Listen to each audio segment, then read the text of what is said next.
दिया है और शांति व्यवस्था बनाए रखने की उनसे अपील की है। इसलिए उनसे कहा है कि दौरा पोस्टपोन किया जाए। हालांकि इस पे बीजेपी ने पलटवार किया है। बीजेपी का कहना है कि कांग्रेस और समाजवादी पार्टी और इसी तरीके की राजनीति करती है और कहीं ना कहीं उनकी राजनीति के असर ये होता है कि हिंसा होती है।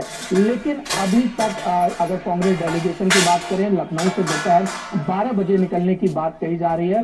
देखने वाली बात यही होगी कि प्रशासन क्या उन्हें अनुमति देता है या उनको लखनऊ में ही रोक लिया जाता है, क्योंकि संभल में फिलहाल किसी भी राजनीतिक व्यक्ति, सामाजिक व्यक्ति या जनप्रतिनिधि का आना जो बाहर का है पूरी तरीके से वर्जित है। निशांत, इससे पहले भी हमने देखा था कि सपा का एक प्रतिनिधिमंडल संभल आने की कोशिश कर रहा था, उनको भी पुलिस प्रशासन ने पहले ही रोक दिया था। ऐसे में अब कांग्रेस अड़ग हो गई है, अजय राय अड़ग हो गए हैं। उन्होंने कहा है नहीं, मैं तो संभल आऊंगा, अपने प्रतिनिधिमंडल के साथ आऊंगा। कल देर रात भी वहां उन्होंने बिताई। ऐसे में जहां न्यायिक आयोग की एक टीम जांच कर रही है, पुलिस अलग से जांच कर रही है, 27 से ज्यादा गिरफ्तारियां हो चुकी है, कितने ही लोगों को चिन्हित किया जा चुका है। ऐसे में पूरी हिंसा को एक राजनीतिक रंग देना कितना हद तक ठीक है, क्योंकि ये हिंसा कहीं ना कहीं 5 लोगों की मृत्यु हुई है इसमें।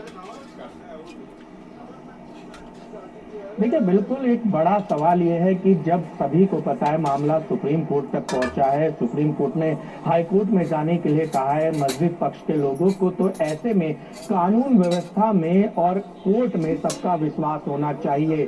संभल में हिंसा हुई, जांच चल रही है, न्यायिक आयोग की टीम वहां पर गई, वहां पर जो आला अधिकारी थे उनके साथ मौजूद रहे। पूरी हिंसा में कब क्या हुआ उसकी जांच चल रही है। तमाम तरह की वीडियोज निकलकर सामने आ रहे हैं कि आखिर संभल को किसने आग में झोंका, और उसकी पूरी तरीके से तथ्यात्मक रूप से हम देख रहे हैं कि जांच हो रही है।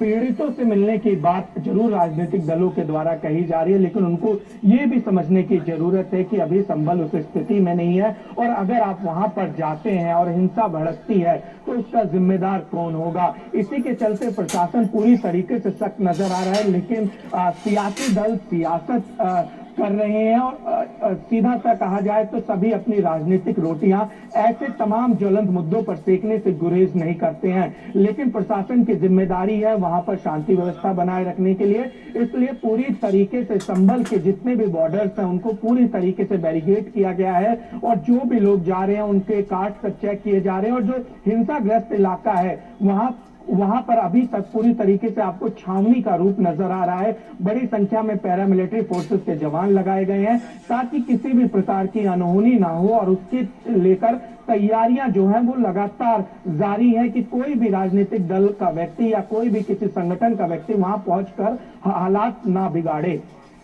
इसके साथ ही निशांत, आपसे भी पूछना चाहेंगे, क्योंकि आप ग्राउंड जीरो पे इस समय मौजूद हैं, 9वां दिन है, पिछले रविवार को ये हिंसा भड़की थी। क्या संभल आज संभल पाया है? क्या इंटरनेट सेवा बहाल कर दी गई है? इसके साथ साथ क्या दुकानों पे रौनक लौट आई है?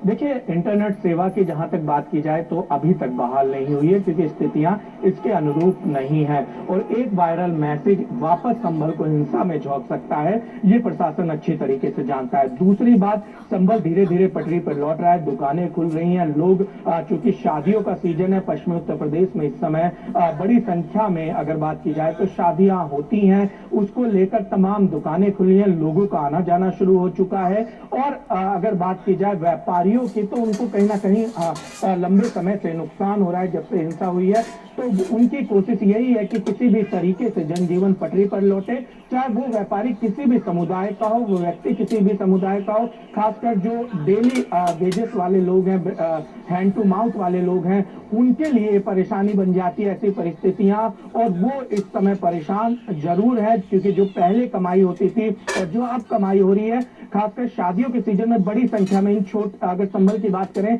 तो इन छोटे शहरों में इसी समय बड़ी संख्या में खरीदारी होती है, और इस तरीके की हिंसा ने उसको पूरा प्रभावित किया हुआ है। धीरे धीरे पटरी पर लौट रहा है, और राजनीतिक दल अगर इन बातों को अच्छे से समझे और इसको देखे, खासकर आम लोगों की परेशानियों को देखे, तो मुझे लगता है कि उन्हें फिलहाल संभल का दौरा पोस्टपोन कर देना चाहिए और प्रशासन का साथ देना चाहिए, ताकि संभल वापस से पटरी पर लौट आए। तो निशांत, देखना होगा कि संभल हिंसा को लेकर इस समय सियासत तो तेज हो गई है, रोक के बावजूद क्या कांग्रेस का प्रतिनिधिमंडल आज संभल पहुंच पाएगा या नहीं, ये देखना होगा। निशांत, फिलहाल इन सभी जानकारी के साथ आपका धन्यवाद।